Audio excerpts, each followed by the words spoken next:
Taste this, babe. Unbelievable.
At Nashi Orchards, we make perries from our Asian pears and our peri pears, and we also make cider from our cider apples as well as from some partner orchards.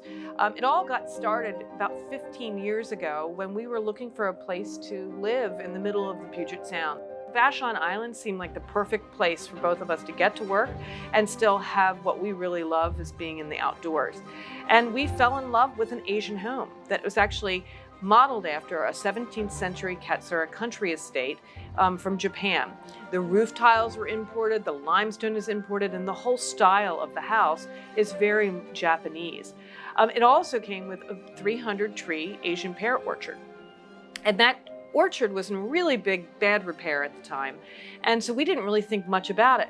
And we didn't really want 27 acres in an orchard, but we fell in love with the house and we thought, how bad can an orchard be? Well, now we know, many years later, we get 8 to 9 tons of fruit out of that orchard, and that's a lot of fruit to eat. And so Jim came up with the idea of fermenting it many, many years ago, and people liked it. So today we're a cidery.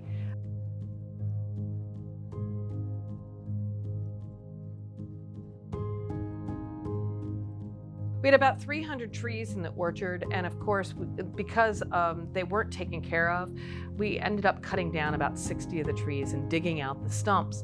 And, you know, that was just something that we didn't know at the time when we got started. We should have left the rootstock in, and we should have top worked those trees, but instead we got rid of the stumps and we planted more pears. Now, why does that matter? Well, pears take a really long time to mature and to produce fruit. In fact, pears live to about 400 years, apples live to about 200 years. We have about 15 varieties of Asian pears. We also have about 8 varieties of peri pears, pears that are grown specifically to make alcohol. We also have about 10 varieties of cider apples. Many people ask us, what is Nashi? Nashi is also known as an Asian pear. It's from Japan and other countries of Asia, including China and Korea. Actually, the botanical name is Pyrus pyrifolia, so it's a little different species than European pears. We strive to make perry that expresses the best qualities of the fruit that we grow. We carefully control the fermentation to preserve some of the natural sweetness, and we only use 100% freshly pressed juice. It's naturally gluten-free, and we don't add any sugar or flavorings. Yes, we're purists. We've kind of learned all along the way because, you know, people were not fermenting Asian pears. And most of the reason is because of the cost of the fruit and the delicacy around the fruit. All our pears have to be hand-picked. Thank goodness that our pears actually ripen at different time periods, so it allows us actually to pick gradually over time. But it's been sort of a little bit of an accident and an experiment all the way. I'll never forget when you made your first bunch of chijuro, which is one of our most popular flagship perries. We weren't really sure, and we took it to the fruit club here on Vashon and let some people try it, and they all really liked it. And so he improved it a little bit, and then he went to the cider making certification course and came back and kind of adjusted a little bit and learned some different techniques, and then took it to a bottle shop in Seattle and Georgetown. And so the next thing you know, she writes this long email, the owner of the shop, to Jim saying how really we should make this into a winery or cidery. So these are, right here, these are some new Asian pears. These are shinsekis. So you can see how sort of pale and light skinned they are. They tend to be really, really delicate. So you can sort of see we have to hand pick these and do a lot of thinning with them to get them up to size. But they have a really, what we find is here, they have a really great sweetness, a lot sweeter than the ones you get in the store. And they have a little bit more acidity too, and we think that's because of the way we grow them here. So we tend to sort of have a little bit of really dry, sandy soil here. We're sort of on a big rock pile this end of the island. So about 18 inches down of sand and gravel. And then below that, it's pretty much like concrete. It's called glacial till. So we grow larger trees because those trees tend to get down into that lower level of the glacial material. And we think that sort of brings up some minerals and also sort of recycles some of the nutrients. Related to that, we also treat our orchard floor a little differently. So you can sort of see the rows. We have laid out irrigation. We tend to irrigate usually June, July, and August. You can sort of see in the rows, there's sort of this taller grass. And what we're trying to do is encourage perennial grasses as well as additional forbs and herbaceous plants that have these deep roots that also start to recycle some of the minerals up into the top, so the trees can actually use those for growing well. We've been renovating our existing orchard since about 2005, and since then we've added quite a few new trees as well. These are being grown as standalone trees.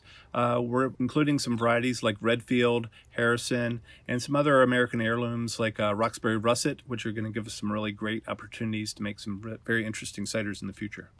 So one of the things that, is really a basic idea for sustainable orcharding that we have applied for many years now is this idea of using things that are organic on the orchard. We live on an island. We feel a very big responsibility for not letting whatever we do impact the quality of the water and the sound. And in fact, we are salmon safe certified. So what are we using? We're using things like neem oil mixed with cold pressed fish emulsion that's with kelp that's organic certified, and also Dr. Bonner's peppermint soap mixed together, and that's a foliar spray that we use on the trees. And the cold pressed fish emulsion is for nutrients. The neem oil is like a type of fungicide. And then the Dr. Bonner's peppermint soap, the peppermint is actually an insect repellent, but it's also made up with a lot of oils. And those oils fill in some of the gaps where bacteria could actually attack the tree. And so it's really a great mix and works really well. For dwarf rootstock, you can't have any competition for those roots. And so a lot of growers will use Roundup to stop, as an herbicide, to stop any growth at the base. And of course, we know now that in fact that Roundup is pulled up into those roots and into the trees and ends up in the fruit. So we're really happy that we're in a situation, yes, we have to wait longer because our trees are going to have to grow bigger before they produce. But at the same time, we know that what we're producing is actually better for people and doesn't have that in it. Hey guys, good morning. Hello. Oh, look what I have. Want that? Oh, that smells good. Would you rather have something else? Would you rather have something than a beautiful pear? Well, we're pretty passionate about growing things in general. We have a massive garden, and even in our gardens themselves that are around the house, we've planted in things that we can use in the ferment. So we've got Everest crab apples, like the ones that he used in the estate that we just did. We also have quince. We have pineapple quince at our other property, and we have Smyrna quince as well. And those can actually be added to the ferment. Not a lot, but a little bit. And it actually adds a beautiful nose that's floral, and it adds some really nice tannins. So we'll do different things like that all the time to try to kind of mix it up and to really make something that is good. We always laugh. Jim always gives me a hard time about our onomatopoeias. I like our tagline is passionately pursuing delicious libations. And, for us, it's not about necessarily this type of cider or that type of cider. Everything you see is a minimum of a year, really. from start to finish. And one of the things I think that you found as we were experimenting, I mean, we've been doing the cidery now for 8-9 years. And one of the things we've been experimenting with different fruit, because we do buy from partner orchards, we find that fruit that has a lot of nitrogen, like it'll ferment in like 2 days, and there will be no fruit flavor left.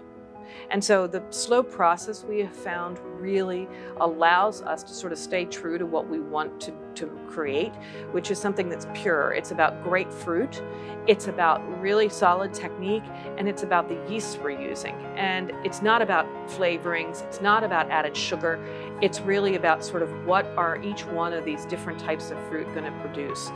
So it is very much a wine mindset, which I think is something that we've really taken a lot of pride in. But those are the types of things that I think is a little unusual about what we're doing. We're looking for fruit, we're borrowing from winemakers, we're borrowing from beer makers, we're borrowing from distilleries, we're borrowing ideas from sake makers. And you know, whether it's using the yeast or a barrel to ferment in, like Chardonnay makers, or whether it's aging in a whiskey barrel or a bourbon barrel, we're doing all these different things to constantly come up with something new and interesting.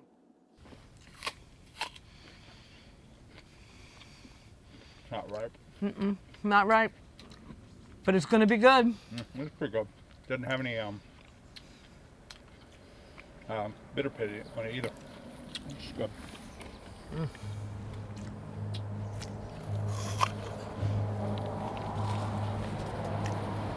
I guess we like our fruit at all times.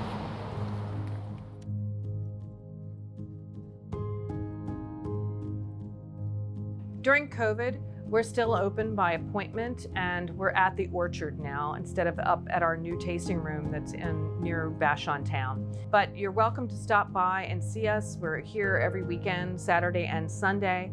And you can try all the different things that we've got that we're pouring right now, and we have quite a few. Hopefully next year we'll be able to open up our other location where we just planted 70 more trees. We recommend serving perry like you would a white wine. Serve it chilled in a nice glass. It's important to note that we don't filter or pasteurize our perry, so there may be a slight sediment in the bottom, and that's natural. So just pour it in the wine glass and enjoy. It's really, I think, it's just really great for us to be able to share what we're doing and our passion for doing things sustainably and our love of the fruit. So we hope that you can come and visit us and get a chance to appreciate what we appreciate so much.